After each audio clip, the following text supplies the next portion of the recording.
A really long talk.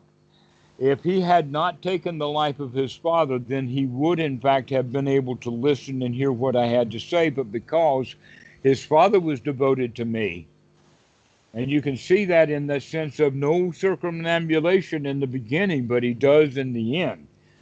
But he hasn't really gotten it yet. Mm-hmm. When that was what the Buddha said, the satisfied, the mendicants were happy with what he had said, that they understood that the king really didn't quite get it because of his old baggage that he had carried in there. Because even when he first arrived, he was thinking, this may be a trap. Yep.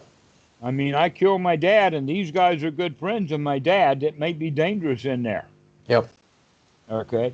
So we can tie that whole thread together right here at the end, is when the Buddha points that out, that he's broken, he's ruined for this teaching right now because of the old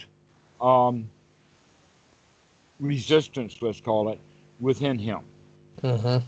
But this is very typical of the kind of suttas that we have in the Dhamma Nikaya is that they just take all kinds of stuff and plug it in. Sometimes it fits in and sometimes it doesn't. Yep.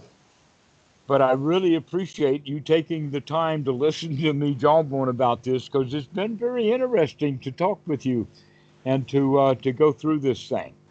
Yeah, listening to your explanation has been very eye-opening in many places. Great. May you look closely now that your eyes are open.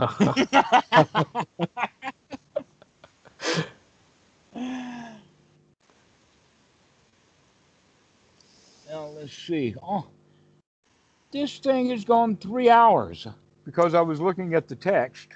I wasn't watching the time. 3 hours, 7 We haven't minutes. done a 3 hour one in a long time, and this was only half a sutta. Imagine if we did it all in one go. I might be too tired to finish it, but we did it this time, and we're done. So I'm glad that you got some value out of it. Maybe other people listen to this and they'll get a better idea. What we're really ultimately looking for is someone who says, darn it, we do need better translations. I'm in for it. Hold my beer. Because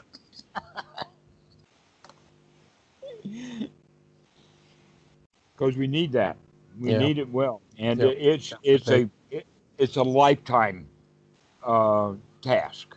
I'm really impressed with, all these years that Bhikkhu Bodhi has spent doing one translation after another. And so now we've got several translations, but unfortunately all of the English translations are still in a sphere that needs to be broken out of so that we can get a much better way of looking at it. That's why I would recommend that somebody do this, also know the Thai language, so that they can look at the Pali and look at the Thai and figure out what's there, and then do the translation into English.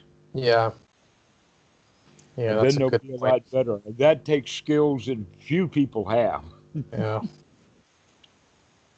Knowing the Thai and being able to compare that would really help. Mm-hmm. Because the Thais have a long history of knowing things better than the Thais have been at it, for 1,500 years now at the minimum, and the West, 100 at best. Yep. Exactly. So there's a lot to learn in there, and I'm really grateful for Bhikkhu Buddhadasa. If I had not had him, I would not have learned how to read suttas. And so there are a lot of tricks, I suppose. Not even tricks, but just a lot of things which you need to be aware of. Mm-hmm. For instance, just outright calling the king a deva. Yeah. When they know that he's the murderer of his own father. Yeah. Mm-hmm. So that kind of waters down that word deva. But the translators in the West, they don't quite make that connection, and so they make him a god rather than Yep. a spoiled brat of a king.